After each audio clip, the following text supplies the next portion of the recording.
day, ladies and gentlemen. Today's video should be a signs of the time eye-opener. First, I need to marinate your medulla oblongata so you can perceive just how deep this last part is. Let's begin, shall we? According to the Toronto Star, under Collider could open hole to new dimension, November 2009. Quote, a top scientist working at the Large Hadron Collider has suggested that the giant machine could create a rift to new, unknown dimensions upon activation this month. Personal quote, out of this door might come something, or we might send something to it. Sergio Bertolucci told reporters according to science periodical The Register. Bertolucci is the Director for Research and Scientific Computing at CERN, the European Organization for Nuclear Research, which controls the collider.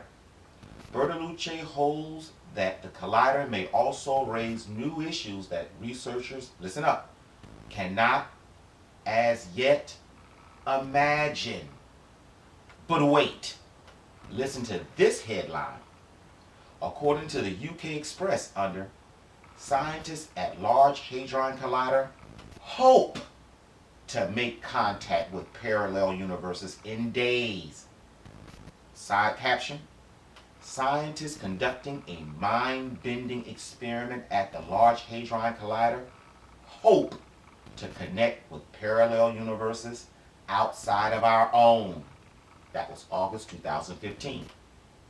So as you can see, ladies and gentlemen, tapping into, or in my humble opinion, trying to release their masters like the cherub did his boy Tyrus was the main focus of the collider in the first place. Do you really believe Tyrus was the only rude boy angel in the midst of the fiery stones? Sounds to me like the demons the humans are talking to under the fiery stone earth are giving them information to build what is needed to release them. Guess what? Just like the scriptures attest what happened, the scientists succeeded in their quest. And you and I are unknowingly dealing with the intentional or unintentional consequences. Funny thing about these evil genius scientists, they are probably just as atheists as the next wicked evil genius yet. They don't have a problem going under the banner of the God of Destruction. And what's the deal with the blatant 666 as the CERN logo? I mean, that's just too blatant. I think Uncle Isaiah said it best about brilliant yet reprobate men. Isaiah 29, 15 through 16 in the Septuagint.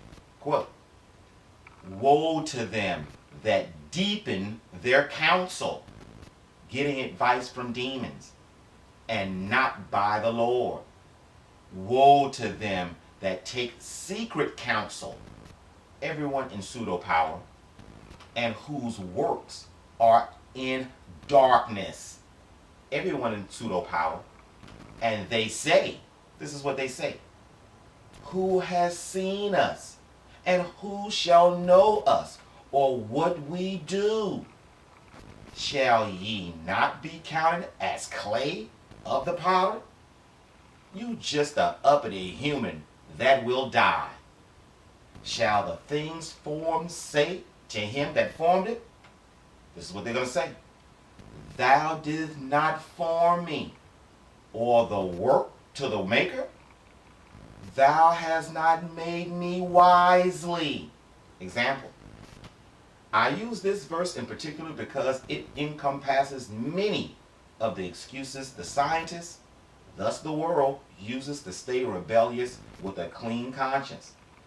But I want to hone in on one excuse in particular, for I believe this example is used by more than half of the population.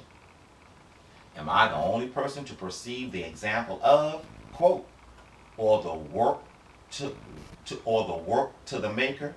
This is what they say. Thou hast not made me wisely, to mean things like plastic surgery, accessories, gay, lesbian, and transgender nonsense, etc. But wait, black women, this could also go as low as the adornment of weave. Be honest, be honest. For you know it be in your heart to be true. You wear that weave because you think it makes you look better than you naturally are. You know, basically telling my God, quote, "Thou hast not made me wisely." Because if you did, I would have long silky black hair, light green eyes, long talons from fingernails, bat wings for eyelashes, flawless skin with a big booty. I jest, but I'm not joking. What's the difference, I ask? Hey, wait a minute. We have heard of this type of dragon sickness before. That's right, that's right. These are the type of things the king of Tyrus was famous for. Remember? Obviously, he didn't think Yah created him the way he thought he should have been created, because he accessorized the crap out of himself. But I know, ladies, I know. Enough about that. Allow me to ask you a question, gentle strangers. If I told you passages in your personal KJV Bible has changed via quantum physics, would you at least start to entertain the thought of scripture manifestation? I can't hear you because this is a video. But if you said yes, turn in your most trusted Bible to Isaiah 11:6. Just to start. Go on, get your Bible. I'll wait. I'll entertain myself. Oh, I wish I was in Dixie. Hooray, hooray. I wish I was in Dixie. I wish... You back? Okay. All right. Here we go. Now, when I Google for images of this passage, well, hopefully you see the images on the screen that came up. A lion and a sheep sitting together. But check out what your KJV says now. Quote, "The wolf also shall dwell with the lamb, and the leopard shall lie down with the kid, and the calf, and the young lion, and the fatling together, and the little child shall lead them." Example. You guys know darn well I'm trying not to talk bad. But you guys know darn well it didn't say wolf with the lamb, did it? Not one picture of antiquity has a wolf and a lamb. But there are many pictures with a lion and a lamb. And you can't use the quasi-excuse of a lion talked about in the passage because it says young lion. And it also talks about two other beasts of the earth with it, not just the two. So as you can see by the images themselves, this cat have a full mane. He's an adult. Please, people, it didn't say wolf, and you know it didn't. But that was just a teaser. Turn to Luke 19:23 for just a minute. Let me know when you're there. See, right there. Where's the beast? The fatling. But let's continue. Quote, "Wherefore then gaveth not thou my money into the bank, that at my coming I might have required my own with usury?" Let me read that again. Quote, "Wherefore then gaveth not thou my money into the bank, that at my coming I might have required my own with usury?" Example. Bank? Bank? They didn't have banks back then. They had money changers. Besides, the law forbade usury Israelite to Israelite. Guess what? This passage and the parallel passage in Matthew 25:14 are the only references in the entire New Testament that says and talks about a bank. What are the odds of that, people? Besides, in Matthew's account, he used the appropriate word talents and not the modern English word pound like it is used in Luke. But am I the only person to perceive this passage is now basically telling people to put their money in banks? What? Oh, no. Hebrew isn't used to deal with the New Testament. But I must admit, I took a peek at it myself. According to the Strong's Hebrew, number 1415, Gadah, G-A-D-A-H, is used only 4 times in the entire Bible, and each and every time deals with a riverbank.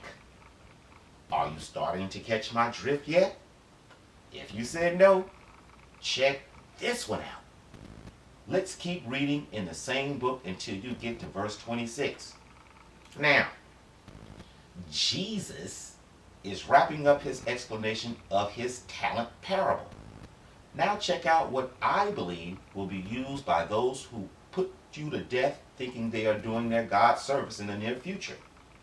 Now, we all know colorless Jesus is about love, compassion, and you ask him to possess your heart, right? We all have heard fire and brimstone, white and colored preachers alike work a crowd, right? Question: have you ever heard him say this before?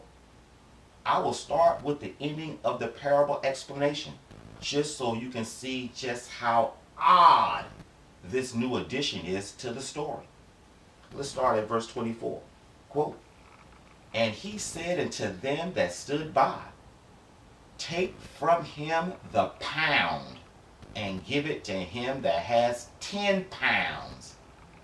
It didn't say pound, but let's continue.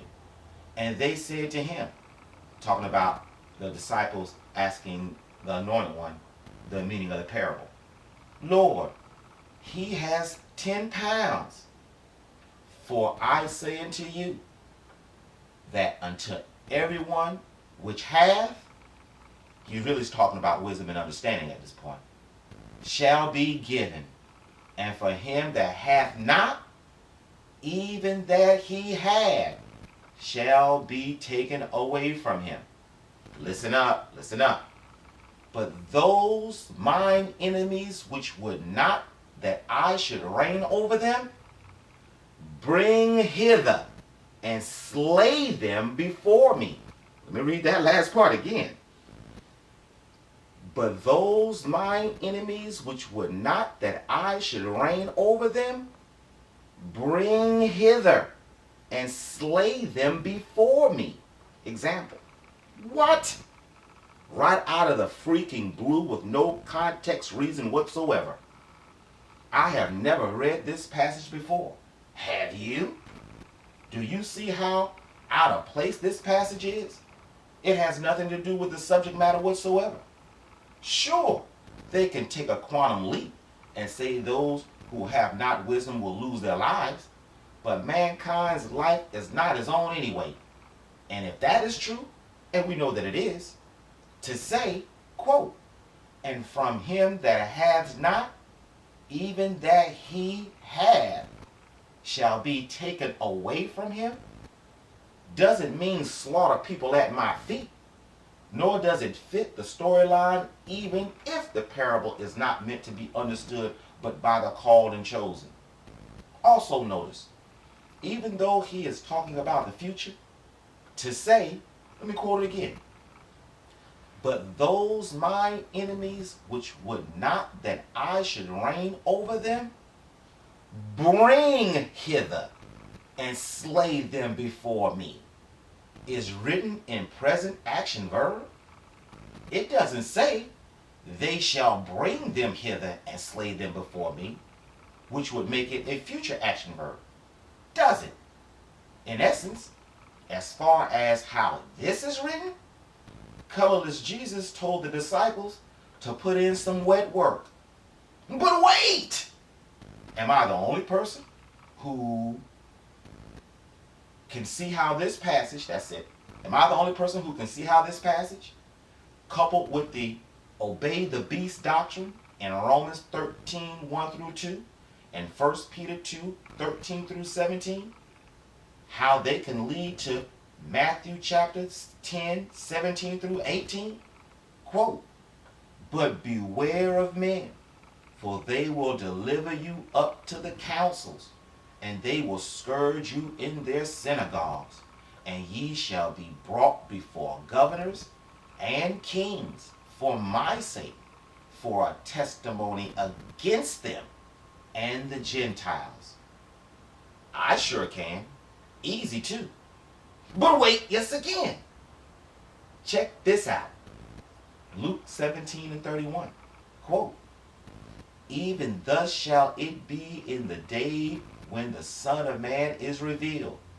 In that day, he which shall be upon the housetop, and his stuff in the house, let him not come down to take it away. And he that is in the field, let him likewise not return back.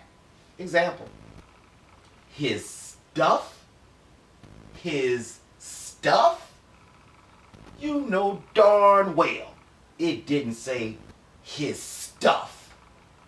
If I'm not mistaken, it had something to do with his clothing. But I know for a fact it didn't say his stuff. That don't even sound right being in a holy book. A millennial comic book, yes. A holy book, no. His stuff. Here's one I know you're going to love. Turn to Matthew 9 and 17 for a minute. Tell me when you're there.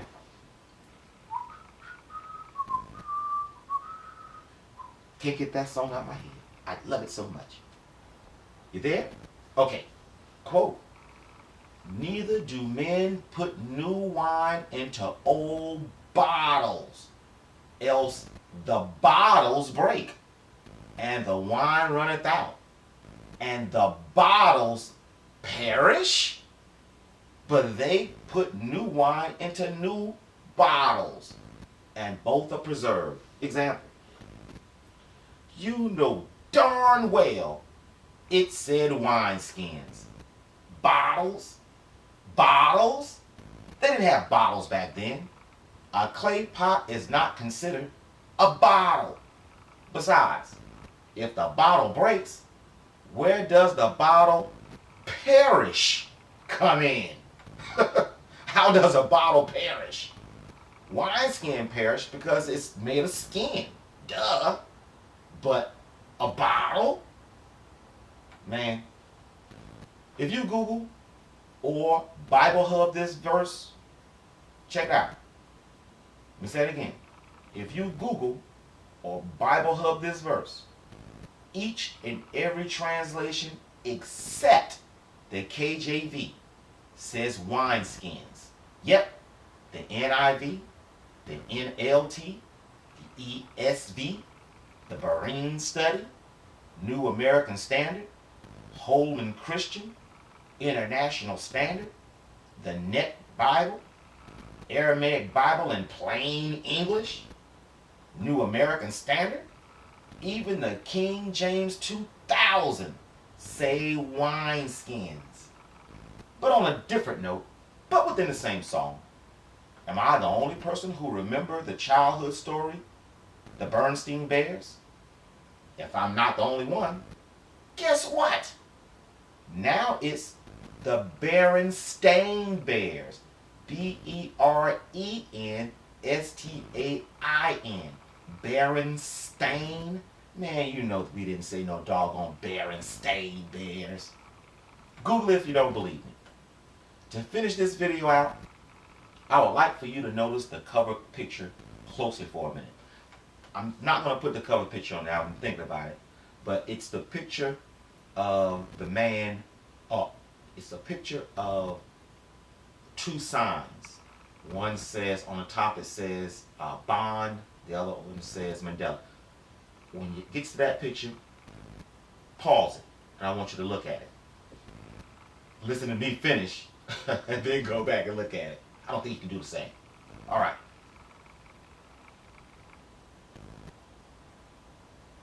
finish this video out, I would like for you to notice the cover picture closely for a minute. This is a snapshot of a music video called Happy at CERN, put out as a promotional piece. It used that Happy Colored Pharrell song to show the employees, well, acting happy and dancing, etc. Again, that picture is a worker at CERN. Question: have you noticed the signs placed on his lap? If you look at the geometry of the signs, they are not freestanding, meaning they are placed there. The signs say Bond Mandela, B-O-N-D Mandela, and the man is given the thumbs up sign.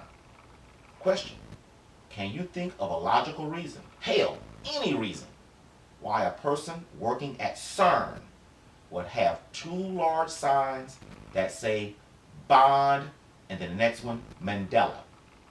Or an even easier question: how those two words can ever be linked together non-nefariously in the first place, working at a machine that opens up portals? Interesting. Interesting indeed. Thank you for looking at this video. Yah's will, I will provide more riffs in the matrix later. Good day.